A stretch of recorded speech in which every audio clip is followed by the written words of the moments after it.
Hello everyone. So here we are doing mission Prerna Sonbhadra quiz number 5।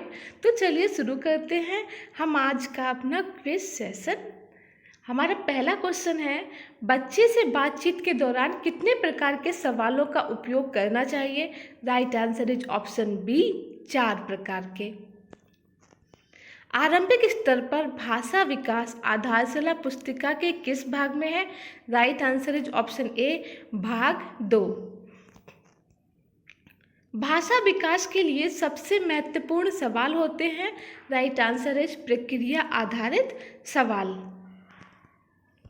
भाषा के यांत्रिक पहलू कौन से हैं? Right answer is option C, सभी। इसमें सुलेख और लिपि शामिल है। वर्ण पहचानने में सहायक गतिविधियों की संख्या है।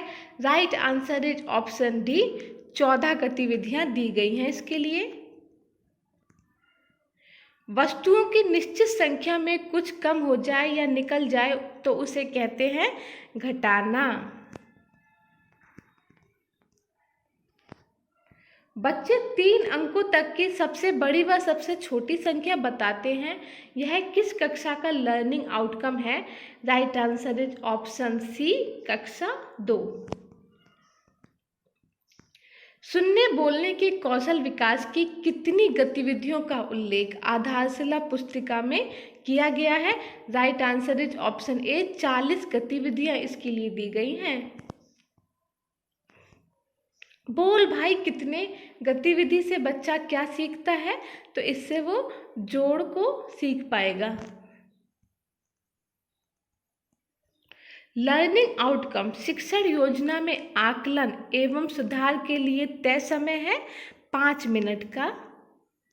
भाषा सिखाने का सही क्रम है LSRW, लिसनिंग, स्पीकिंग, रीडिंग और राइटिंग।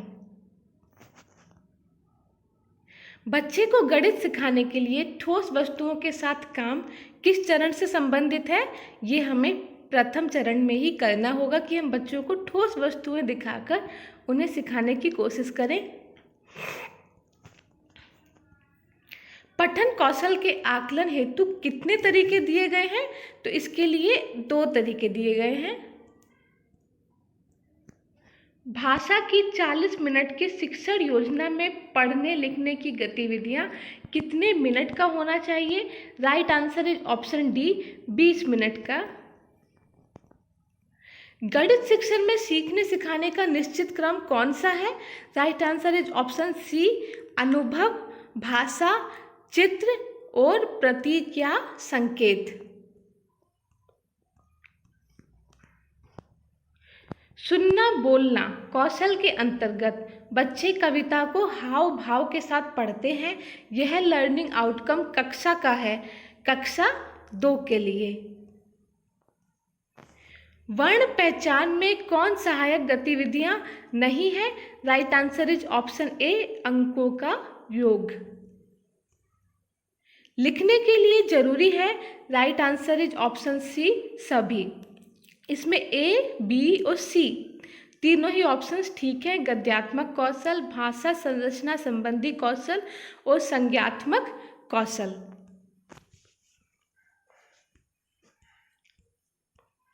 भाषा अभिव्यक्त होने से पहले किन चरणों से होकर गुजरती है? Right answer is option D, अनुभूति और चिंतन। भाषा शिक्षण के लिए कितने केंद्रित लर्निंग आउटकम निर्धारित किए गए हैं? Right answer is option A, 4। लिखने के लिए जरूरी कौशल कौन कौन से हैं? राइट आंसर इज बी, उपर्युक्त सभी। इसमें ए, सी और डी तीनों ही ऑप्शंस ठीक हैं। भाषा संरचना से बंधे कौशल, संज्ञानात्मक कौशल और मोटर कौशल तीनों ही ठीक हैं। भाषा काम करती है? Right answer is option C, माध्यम का काम करती है। गणित शिक्षण के लिए कितने केंद्रित लर्निंग आउटकम निर्धारित किए गए हैं? Right answer is option A, 4। ध्वनि जागरूकता है? Right answer is option B, यह दोनों ए और सी दोनों ही ऑप्शंस ठीक है। शब्द रूप में बोल पाना और ध्वनियों को पहचानना, ये दोनों ही ठीक हैं।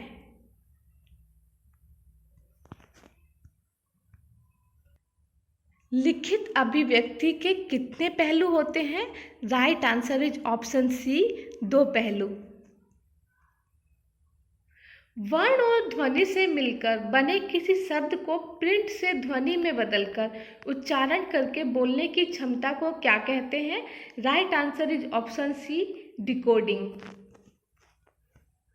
गेंद आसमान की तरफ फेंकने पर धरती पर क्यों गिरती है? यह छात्र से पूछा गया किस प्रकार का प्रश्न है? Right answer is option C, तर्क आधारित सवाल। बच्चों में तौल और मानक इकाइयों की समझ विकसित करने का लक्ष्य किस तालिका में है?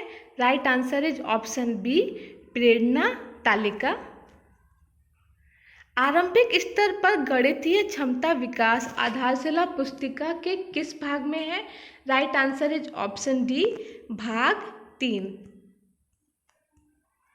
शून्य की समझ बच्चों के अंदर विकसित करने के लिए आप क्या करेंगे? Right answer is option B, शून्य की अवधारणात्मक समझ बनाएंगे। सो फ्रेंड्स, इस क्विज में हमने आधारशिला मॉड्यूल के भाग 2 और 3 के इम्पोर्टेंट क्वेश्चंस की क्विज की है। अगर आप भी ये क्विज अपना अटेम्प्ट कर रहे हैं तो एक बार इन आंसर्स को ज़रूर देख लीजिएगा। और अगर आपको हमारी ये वीडियो पसंद आई हो तो आप प्लीज़ हमें लाइक और सब्सक्राइब करके यूं ही मोटिवेट करते रहिए। Thanks for watching.